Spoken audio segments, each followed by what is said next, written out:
The Red Sea project, sometimes referred to as the world's most ambitious regenerative project, seeks to be a premium vacation destination for travelers.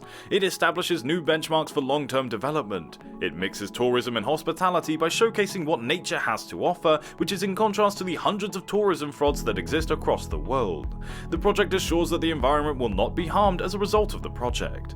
Did you know if you watch our YouTube videos, you will live for 200 years? So if you want to live strong, subscribe to our channel and also hit the bell icon to receive notifications whenever a new video is posted.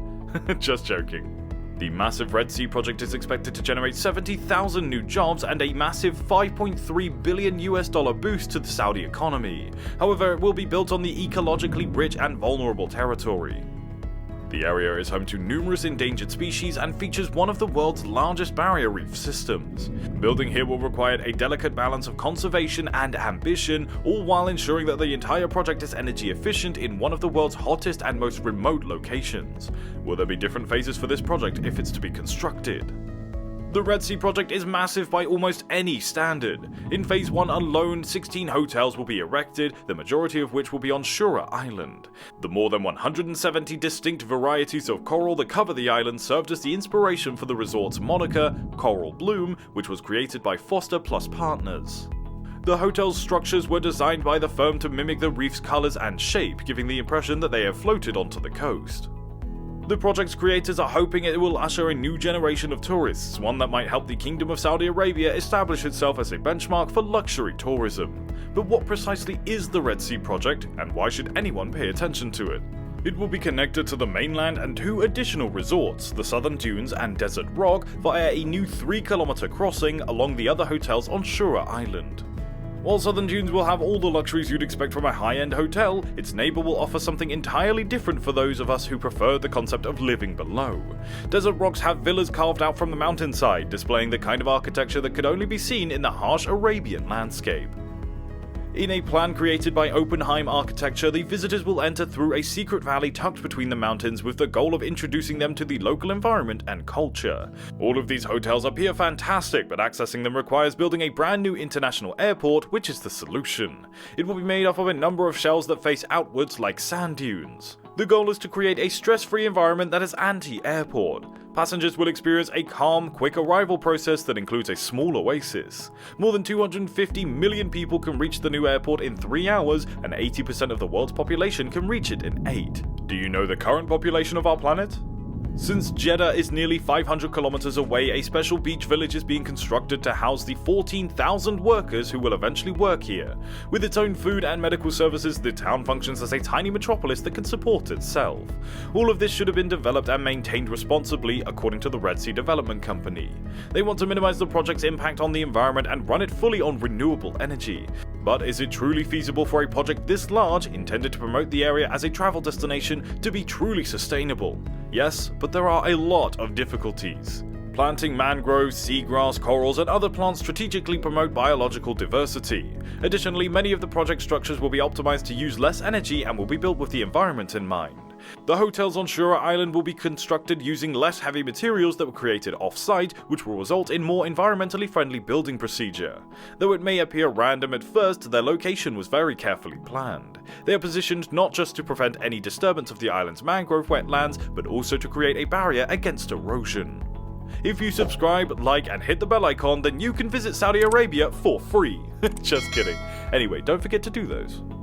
Shaded areas and natural ventilation at the international airport will lessen its dependency on air conditioning. Its 5 mini terminals can be strategically opened and closed depending on demand, and even its overall design is focused on reducing waste. Desert Rock will be inspired by the native people of the area's long-standing architectural traditions. The structures will benefit from the thermal qualities of stone and will be naturally cooler as a result, using less energy for air conditioning. Have you heard of the rainwater harvesting?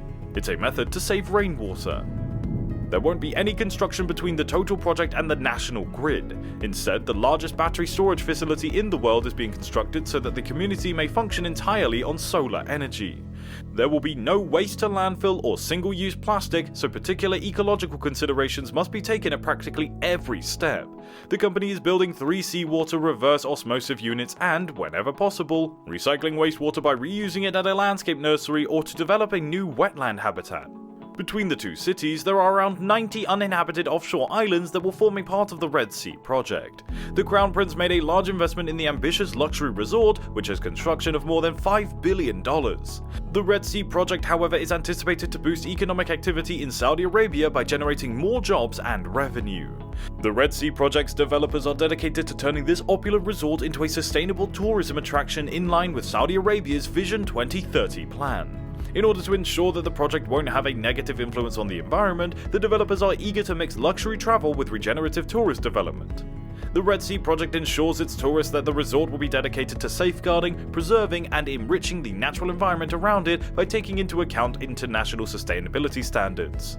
The Red Sea project will always take the local ecosystem into account, according to the developers, who claim that they will not compromise on the issue from the design to construction to management.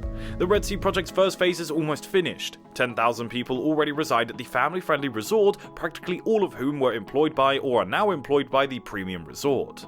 A number of hotel chains and names, including Fairmont Hotels and Resorts, Raffles Hotels and Resorts, Grand Hyatt, and Intercontinental Hotels and Resorts, are joining this luxury project in Phase 1. A luxurious marina, an 18-hole championship golf course, and an international airport are all included in the mega project's first phase. The complete project will include 50 resorts with a combined capacity of up to 8,000 hotel rooms, as well as more than 1,000 residential buildings dispersed across 22 islands and 6 inland areas. It's clear that the Kingdom of Saudi Arabia is determined to complete this project despite the fact that there is a lot to manage. It's challenging to plan and build a Belgium-sized development in the desert whilst balancing an airport, a cave hotel, and a brand new infrastructure system. Is this project even achievable? They think it can create numerous developments all around the planet. Without digital collaboration tools like Autodesk's BIM 360 platform, none of it would be possible.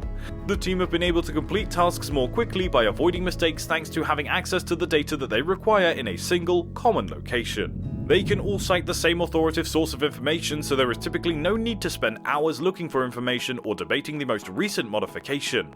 The team has also saved a ton of time thanks to the automation features of the Autodesk BIM 360, which eliminated 1,200 hours of labor from just one project. Unquestionably ambitious, the Red Sea project has set incredibly high standards for sustainability and the environment. If it succeeds in doing all of this, the area will undergo a dramatic transformation, going from a desert to a popular tourist attraction. Do you think it will be successful? Let us know your thoughts in the comment section down below. Imagine a wonderful place where you can live peacefully, where you won't get diseases, where carbon dioxide is lower, and where there is more greenery. Will this happen? That is still the question. Refer to other amazing videos on our channel, and also never forget to smash that subscribe, like, and bell icons.